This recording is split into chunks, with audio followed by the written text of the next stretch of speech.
Aquí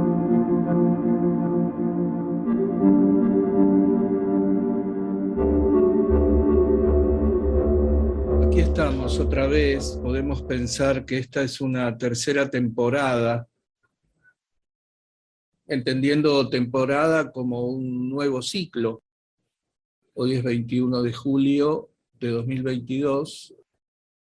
Hace mucho que no publico nada. Como una especie de crisis con la palabra.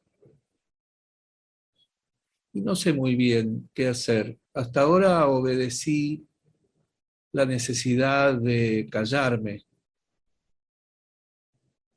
Me di cuenta de que sí puedo encontrar una vía de expresión en las palabras de otros, tanto en las científicas, filosóficas, como en las poéticas, las ficcionales, las imaginarias. De repente cobró importancia para mí un podcast que es Imagino Ficción, relatos y teatro, con diversas metodologías, de diversas maneras. Es interesante. Y también tiene un componente colectivo muy importante en algunos episodios.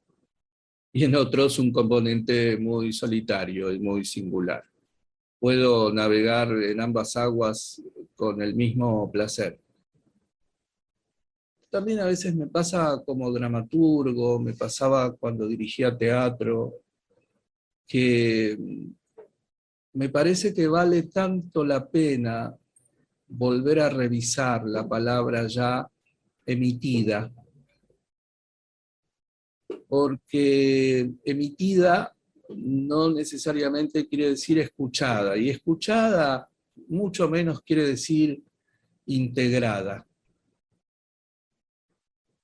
Vos sabés que para mí la práctica de recordar lo que aparentemente, supuestamente se sabe, es una práctica preciosa. En este podcast, entonces, voy a leerte fragmentos de cosas escritas por otras personas, para que hagas un ejercicio creativo de escucha, para que veas con eso que escuchás qué podés hacer. Una práctica. Escuchás lo que yo te propongo cada vez y ves qué podés hacer con eso. Fragmento del capítulo 14 del libro de Carl Rogers y Jerome H. Freiberg, Libertad y creatividad en la educación. Freedom to Learn.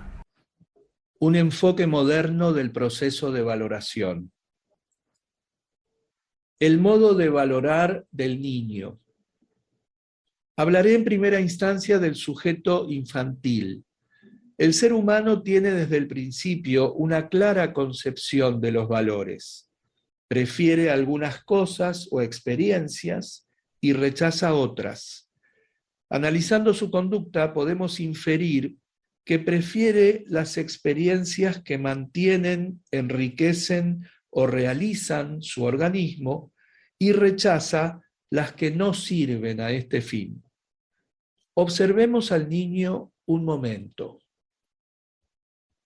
El hambre tiene un valor negativo. El niño lo expresa de viva voz y claramente. El alimento tiene un valor positivo, pero cuando está satisfecho, la comida adquiere un valor negativo. La misma leche a la que respondió ansiosamente, ahora la escupe, o el pecho que parecía tan gratificante, lo rechaza cuando retira su cabeza del pezón con una divertida expresión de disgusto. Valora la seguridad que se manifiesta en apariencia cuando la madre lo sostiene abrazado y lo acaricia. Muestra una clara reacción negativa frente al dolor, los gustos amargos y los ruidos fuertes repentinos. Estas observaciones son muy conocidas, pero miremos estos hechos en función del enfoque de los valores del niño. Primeramente, es un proceso de valoración flexible, cambiante, y no un sistema fijo. Le gusta el alimento y luego este mismo le disgusta. Valora la seguridad y el descanso, pero pronto los rechaza. Podríamos expresar mejor lo que sucede pensando que es un proceso de valoración organísmica en el cual se pondera cada momento, cada elemento, y se los selecciona o rechaza si en ese momento tienden a realizar las necesidades de su organismo o no. Esta complicada evaluación de las experiencias es una función claramente organísmica, no consciente ni simbólica. Estos valores serán entonces operativos y no concebidos. No obstante, este proceso puede estar relacionado con complejos problemas de valores. Me gustaría recordarles el experimento con bebés. Se los puso frente a varios platos de comida natural sin condimentar. Durante un periodo valoraban los alimentos que eran importantes para su supervivencia, su crecimiento y desarrollo. Si un niño durante un tiempo come mucha fécula, pronto lo compensará ingiriendo muchas proteínas. Si durante un tiempo come una dieta deficiente en determinada vitamina, más tarde buscará comidas ricas en esta vitamina. Utilizan la sabiduría del cuerpo en esta elección de valores, o quizá más exactamente, la sabiduría fisiológica de su cuerpo guía sus conductas, y el resultado son elecciones de valores objetivamente sólidos. Otro aspecto del enfoque de los valores en el niño es que la fuente o el lugar de la elección está dentro de él mismo. A diferencia de muchos adultos, sabe lo que le gusta y lo que le disgusta. Y el origen de estas elecciones de valores reside en él mismo. Él es el centro del proceso de valoración. Sus propios sentidos orientan sus elecciones. En esta fase no está influido por sus padres, por lo que dice la Iglesia, por la opinión del último experto en la materia o por los persuasivos talentos de una firma publicitaria. De acuerdo con sus propias experiencias, su organismo le dice en términos no verbales: esto me viene bien, esto me hace mal, me gusta esto, eso me disgusta enormemente. Se reiría de nuestra preocupación por los valores si la pudiera entender. ¿Cómo se puede ignorar lo que a uno le gusta y lo que le disgusta? Lo que le hace mal y lo que le hace bien. Cambios en el proceso de valoración. ¿Qué sucede con este proceso de valoración tan eficiente y sólidamente basado? ¿Qué secuencia de hechos nos hacen abandonarlo por otro enfoque de valores más rígido, incierto y poco eficaz que caracteriza a la mayoría de los adultos? Explicaré brevemente cómo pienso que ocurre esto. El niño necesita amor, lo quiere y tiende a comportarse de modo que pueda repetir esta experiencia deseada. Pero esto tiene sus complicaciones. Tira de los cabellos a su hermanita y encuentra divertido oír sus alaridos y protestas. Luego le dicen que es un niño malo y travieso y a veces lo castigan con una palmada en la mano. Se corta su corriente afectuosa. Cuando esta experiencia se repite junto con otras de las mismas características, gradualmente aprende que lo que le causa placer, a menudo los demás lo consideran malo. entonces el próximo paso es tomar hacia sí las mismas actitudes que tienen los demás. Ahora, cuando tira del pelo a su hermana, dice solemnemente, nene malo, malo. Introyecta el juicio de valor de otro, tomándolo como suyo, y pierde contacto con su propio proceso de valoración organísmica. Abandona la sabiduría de su organismo y el primitivo lugar de la evaluación y trata de comportarse según los valores establecidos por otra persona para conservar su cariño. Tomemos otro ejemplo de un niño de mayor edad.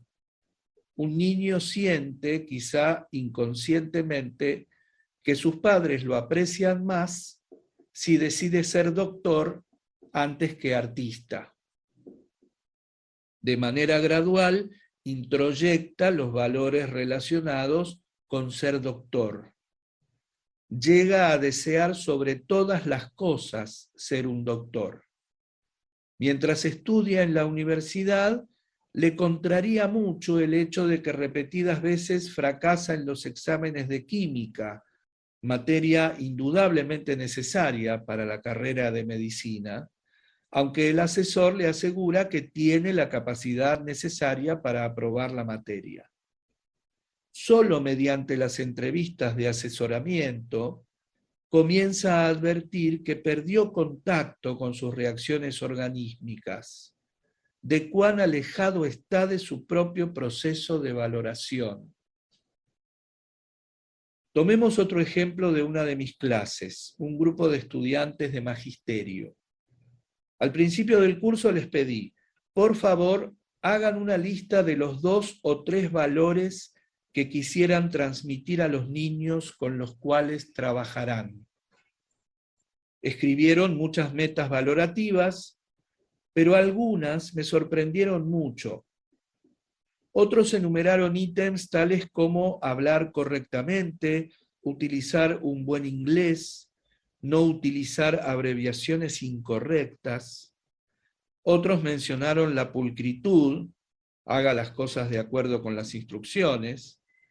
Una alumna explicó su deseo de que cuando les digo que pongan su nombre en el ángulo derecho superior con la fecha debajo, quiero que lo hagan de esa manera y no de otra. Confieso que me sentía apabullado de que algunos de estos jóvenes pensaran que los valores más importantes para transmitir a sus alumnos fueran cómo evitar la gramática incorrecta o la minuciosidad en seguir las instrucciones del maestro. Me sentí desconcertado. Por cierto que en sus propias vidas no experimentaron estos valores como los más gratificantes y significativos. El hecho de que los mencionaran solo puede explicarse porque esas conductas recibieron aprobación y así se introyectaron como las más importantes. Quizá estos ejemplos demuestren que en el intento de ganar o mantener el amor, la aprobación o la estima, el individuo renuncia a ser el foco de evaluación, como en la infancia, y lo transfiere a otros. Aprende a desconfiar de su propia experiencia como orientadora de su conducta. Aprende de los demás una larga lista de valores concebidos y los adopta como propios, aun cuando puedan discrepar con sus vivencias. Como estos conceptos no están basados en su propia evaluación, tienden a ser inamovibles y rígidos, en vez de fluidos y cambiantes. La discrepancia fundamental. Creo que la imagen del individuo que se aferra a valores introyectados desde el exterior como conceptos estáticos que rara vez puede analizar o comprobar, es la imagen de la mayoría de nosotros. Si tomamos las concepciones de los demás como nuestras, perdemos contacto con la sabiduría potencial de nuestro propio funcionamiento y perdemos confianza en nosotros mismos. Puesto que estos constructos de los valores a menudo difieren de nuestras experiencias, estamos básicamente divorciados de nuestro mundo interior. Esto explica la tensión y la inseguridad modernas.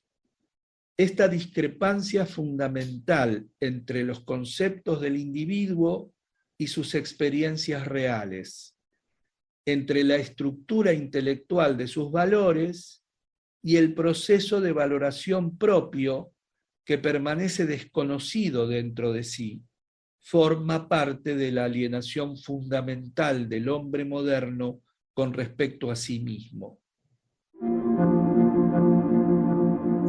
Muchas gracias por escucharme siempre.